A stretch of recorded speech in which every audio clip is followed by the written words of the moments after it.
السلام علیکم ورحمۃ اللہ وبرکاتہ۔ آج 6 فروری جمعہ کا دن ہے اور ابھی میں پچھلے 2-3 دنوں سے سفر میں ہوں۔ کل ہم ناگپور میں تھے اور آج یہ جو مارکیٹ آپ میرے سامنے دیکھ رہے ہیں یہ امراوتی کا کپڑے کا مارکیٹ ہے۔ یہ پورا ہول سیل مارکیٹ ہے۔ یہاں پر کپڑے بنائے جاتے ہیں، کپڑے کا مینوفیکچر بھی ہوتا ہے اور ہول سیل کی بڑی بڑی یہ دکانیں۔ یہ بہت بڑا مارکیٹ ہے۔ یہ صرف اتنا مت سمجھو آپ، یہ ایسے کئی بلاک یہاں پر بڑے بڑے بنے ہوئے ہیں۔ یہ ہماری ٹاٹا مانزا ہے، بیڑ سے ہم اسی گاڑی کے اندر ابھی آئے ہوئے ہیں اور ادھر بھی بہت دور تک ہے اور آگے اس طرف یہ مارکیٹ ابھی پھیلتے جا رہا ہے، بڑھتے جا رہا ہے۔ پیارے بھائیوں، ابھی اور صرف اتنا نہیں ہے، ایسے یہاں پر 3-4 مارکیٹ اور بھی بہت بڑے بڑے ہیں اور یہ جتنا میں نے آپ کو بتایا نا، یہ تو میرے قریب کا ہے۔ اس کے آگے کی طرف اگر آپ جا کر دیکھیں گے تو بہت بڑا مارکیٹ آپ کو نظر آئے گا اور بہت بڑا مینوفیکچر یہاں پر فراک کا، پینٹ کا اور مختلف چیزیں بنتی ہیں اور زیادہ تر یہاں پر بڑا بازار یعنی دہلی کا مال ہوتا ہے اور اس سے بھی زیادہ کلکتہ کے آئٹم یہاں پر فروخت ہوتے ہیں۔ اچھا، اب یہ ساری کہانی بتانے سنانے سے میرا کیا مقصد ہے؟ میرا مقصد یہ ہے پیارے بھائیوں کہ یہاں پر یہ جتنا بھی مارکیٹ ہے نا، اس پر سارے ہمارے برادران وطن بھائیوں کا گویا کہ قبضہ ہے۔ سب مطلب اکثر و بیشتر اس میں 90-95% ہے نا، آپ کو سندھی لوگ ملیں گے، ٹھیک ہے؟ اور کاروبار کی حد تک اتنے بااخلاق یہ لوگ ہوتے ہیں نا، مطلب میں آپ کو یہ چیز سمجھانا چاہتا ہوں کہ اس پر انہوں نے قبضہ کیسے کر کے بیٹھا ہے۔ اسلام مسلمانوں کو کیا سکھاتا ہے، کیسی تجارت کرنا، کیسا کاروبار کرنا، کیسا بزنس کرنا، اور مسلمانوں کے اندر وہ چیز ہے یا نہیں ہے آپ خود سمجھ سکتے ہیں۔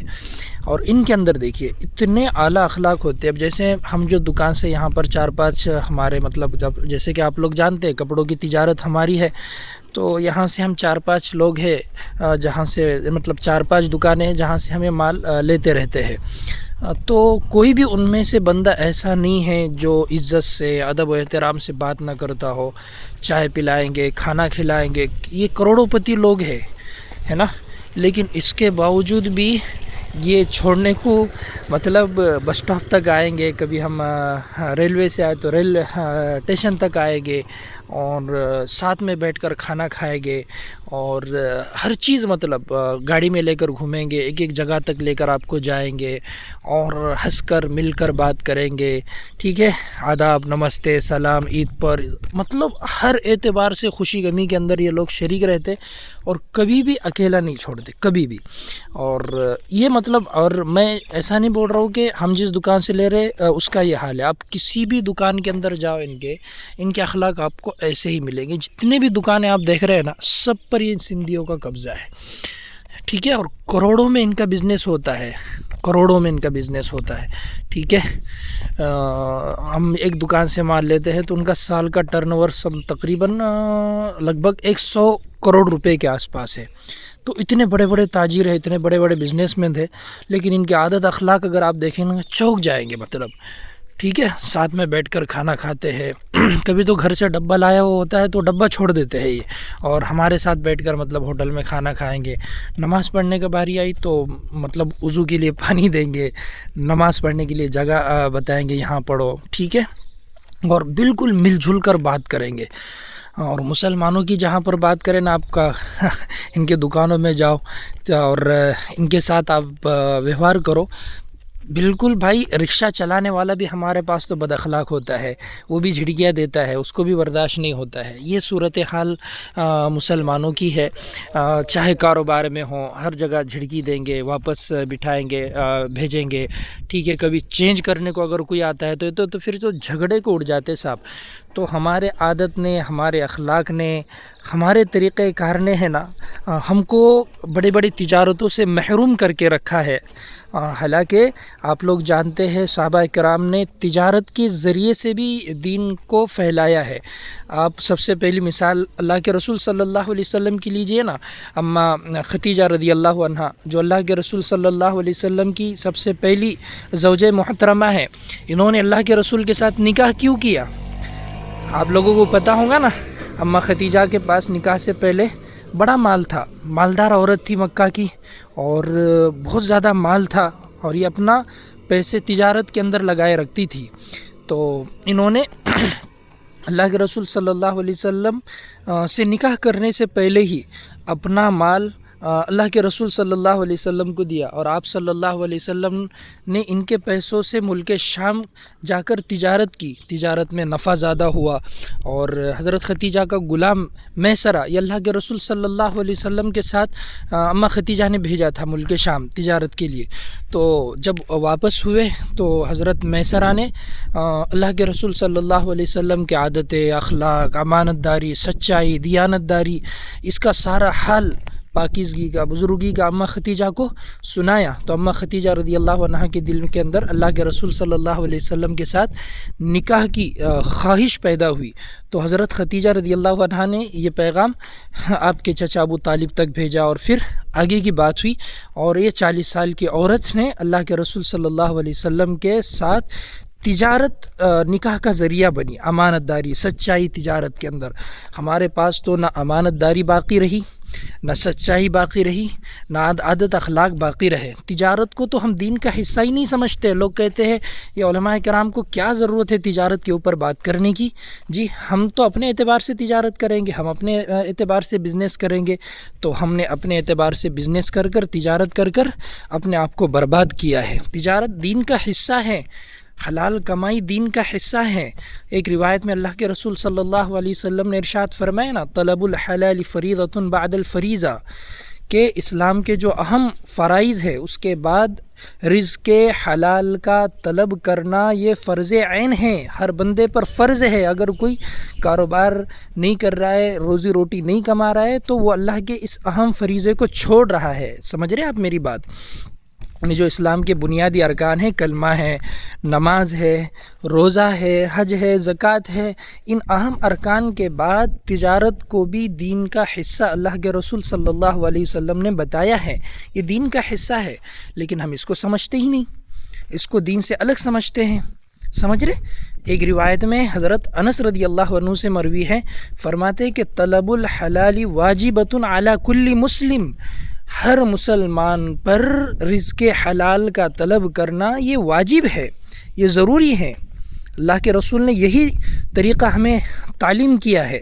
ایک روایت میں آتا ہے، حضرت امام احمد بن حنبل سے کسی نے پوچھا کہ ایک شخص ہے جس کو 4 درہم حاصل ہوئے، ایک درہم اس کو ہے نا کسی جگہ سے ہدیے میں ملا، تحفے میں ملا، ٹھیک ہے، وراثت میں 1 درہم اس کو ملا، اور 1 درہم ہے نا اس کو تجارت سے ملا، کاروبار سے ملا، اور 1 درہم اس کو ہے نا تعلیم کی اجرت پر ملا، ٹھیک ہے، تعلیم کی اجرت پر 1 درہم ملا، اور 1 درہم کسی اور جگہ سے بتایا گیا، مجھے یاد نہیں آ رہا، تو پوچھا گیا کہ ان 4 درہم میں سے کون سا درہم سب سے افضل ہے؟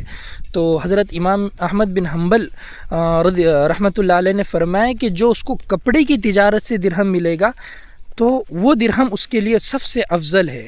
یہ سارا امراوتی کا مارکیٹ کپڑوں کی تجارت سے بھرا ہوا ہے۔ اگر آپ اچھا لوکیشن دیکھ کر اور اچھی جگہ دیکھ کر اور اچھا مال لائیں گے اور عادت اخلاق کے ساتھ اپنی زبان کو میٹھا رکھیں گے، تجارت کے اندر بہت زیادہ نفع نہیں کمائیں گے، ٹھیک ہے۔ ہمارا ذہن کیا ہوتا ہے کہ تجارت کے اندر ہم نفع زیادہ سے زیادہ کمائیں، 100 کی چیز لا کر 200 میں بیچے، ٹھیک ہے۔ تو ان لوگوں کا وہ طریقہ کار نہیں ہوتا ہے، نفع کم کمانا لیکن کنٹینیو کمانا، اس سے گاہکی بنتی ہے، اور اس سے مطلب آپ کا بزنس پھیلتا ہے، ٹھیک ہے، اور اس سے مطلب آپ ترقی کرو گے، ٹھیک ہے۔ ایک روایت میں یہ بھی فرمایا نا، التاجر الصدوق الامین مع النبیین والصدیقین والشہداء والصالحین، کہ امانت دار سچا تاجر کل قیامت کے دن نبیوں کے ساتھ، صدیقین کے ساتھ، شہداء کے ساتھ اللہ تعالیٰ اس کا حشر فرمائیں گے۔ ٹھیک ہے. تو دین سے ہٹ کر تجارت اور کاروبار بالکل بھی نہیں ہے، بلکہ یہ دین ہی کا ایک کیا ہے، جزو ہے، یہ دین ہی کا ایک حصہ ہے.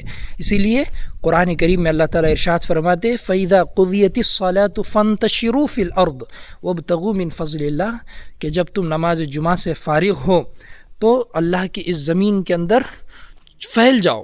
فَانتَشِرُوا فِي الْأَرْضِ وَابْتَغُوا مِنْ فَضْلِ اللَّهِ، اور اللہ کے فضل کو تلاش کرو. ٹھیک ہے، یہاں پر فضل سے مراد روزی ہے، حلال کمائی ہے. تو حلال کمائی کو ہم دین کا حصہ سمجھے، دین سے الگ نہ سمجھے. سمجھ رہے ہیں؟ اپنے اندر آج کل لوگوں کا، ہمارے مسلم معاشرے کا حال ایسا ہی بنتا جا رہا ہے.